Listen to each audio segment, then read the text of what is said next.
Manchester United taking on Leicester City in the FA Cup. A place in the semi-finals is up for grabs for Manchester United, so a great opportunity to get there and then hopefully get a decent side in the next round to get to a cup final. But it's going to be hard, this game.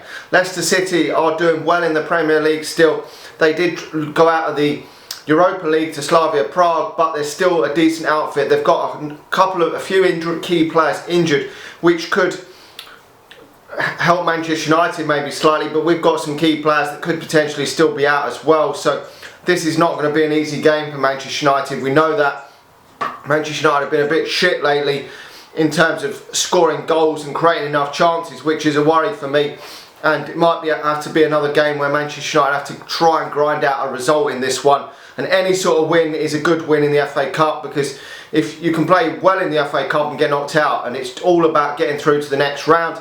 And we've got to try and win a trophy this season, we really have. So what the chances are and what are Manchester United going to do in this cup tie? Now, Manchester United are probably going to switch it up a little bit in this cup tie, maybe make one or two changes, but I wouldn't expect Solskjaer to make many changes on the game the team he put out against AC Milan, to be honest, because there's still a number of injury concerns for Manchester United to deal with.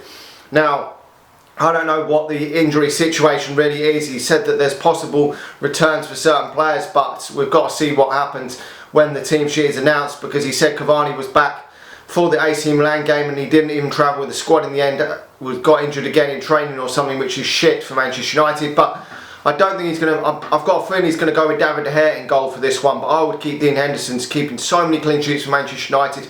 And I'm always wary when De Gea plays in goal that something could happen. I'm not confident in him being the number one anymore at Manchester United. The back four is going to pretty much pick itself, because Eric Bailly is out injured, I believe, which is a dead loss for Manchester United. His career has been hampered by injury all the time, and I think that his time at Manchester United is now coming to an end with his injury record.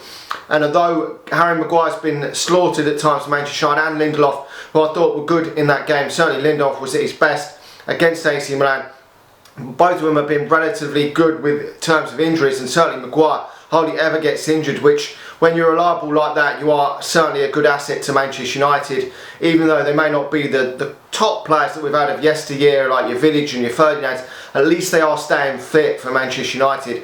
It'll be Luke Shaw and Wan-Bissaka as the full-backs, and midfield's going to be interesting. He's hinted that Paul Pogba's not going to start this game, or not going to play 90 minutes. I want to see Manchester United go out there for this game.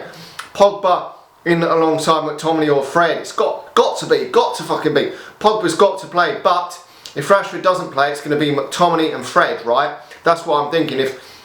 And then then Bruno Fernandes, and the forward line is going to be Pogba, James and Greenwood. That's what I think it will be if Marcus Rashford's out injured for this game, and if Anthony Martial and Cavani are also out injured for this game. He's going to play Pogba as a front three, I reckon.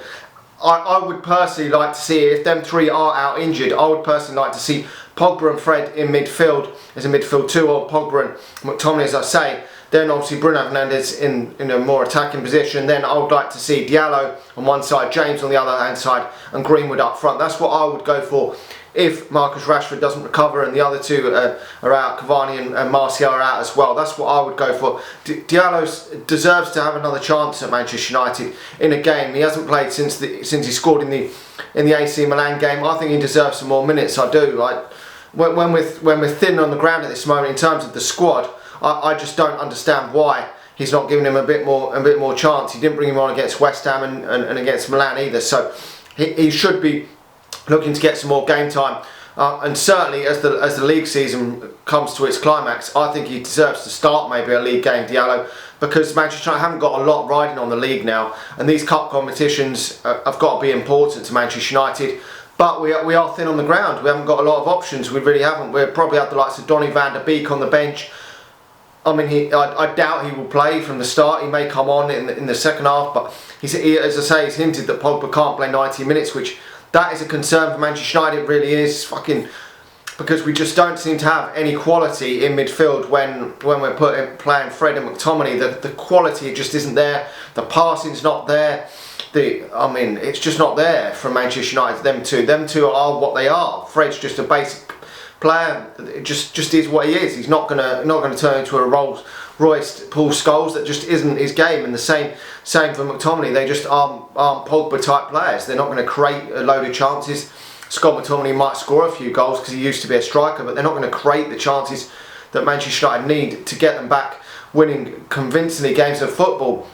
But on the other hand, Leicester have got problems as well. They've got Maddison, I take it he's still injured, wasn't included in the England squad. We know Harvey Barnes, I think he's been fantastic for them this season, I really do. He's out injured as well, and that was a 6 to 8 week thing, so they're really missing them players, they really are, and I'm hopeful that that can be in Manchester United's favour. But Kelechi Iheanacho has been in fine form lately for Leicester City. I always thought that he was quite a good goal scorer when he was at Man City, but it seemed to tail off when he went to Leicester City and wouldn't really get in the game time with Vardy playing in that number 9 position all the time. But they seem to be working well together as a two, and he scored a hat-trick last time out. I saw against Sheffield United. They rolled them over quite easily, and you can't read too much into that because Sheffield United haven't been great this season most of the time. So, but he's still been scoring goals lately, Kelechi. And as I say, I thought he was a decent goal scorer when he was at Man City, and then when he left, I thought, well, maybe it's because he was just playing in such a good team at Man City that he was getting so many chances to score goals, and that was one of the reasons why he was doing so well. But he is starting to get back into some form now, and I hope that he doesn't have a good game against Manchester United. I know he did score against us for Man City a few years ago under Pep Guardiola, so it will be interesting to see how they go. But obviously Vardy is their main threat for Leicester City. He's been their main man, the dog's bollocks for them over the last few years, so we've really got to watch him. But I'm still confident, I've got to be confident that Manchester United can go into this and win this game. If we do win this game, it'll be an absolute perfect week for Manchester United. Getting through and getting on paper a decent draw in the Europa League, beating West Ham to almost clinch a top 4 place, and then it'll be getting through the FA Cup. That would be a huge week for Manchester United. That would be seen as massive progress for me. It'll be another semi-final to come for Manchester United, and potentially a semi-final in the Europa League. Things would be looking on the up, but we've got to get the job done. It's not going to be easy. This is going to be a fucking tough game for Manchester United. But I am going for Manchester United winning this. I'm putting my neck on the line that Manchester United win this game 2-1. I'm hoping that defensively we can continue our strengths, and we've not let many goals in lately, to be honest. So if Manchester United can keep it tight at the back, I do feel that Manchester United have got enough capabilities to nick a result. I do. When Paul Pogba was in the team before he got injured, we were only winning games by the odd goal, but who gives a shit? Liverpool did that a lot last season, and we're getting plaudits left, right and centre. And we, well, at this moment in time, the overall squad depth isn't good enough that Manchester United can change 2 or 3 players and we can roll teams over. We're just not that team at this moment in time, and grinding out results is as good as anything, because it's still winning games of football, and that's what you want from Manchester United at this moment in time. When you're not in good form, when you're not got the full strength squad, grinding out results is fucking key. It really is. Anyway, let me know your thoughts in the comment section below. Like the video if you're watching this on YouTube, and subscribe if you're watching this on Facebook. Please do hit the share button, it really does help me out massively, and I'll talk to you all again soon. See ya.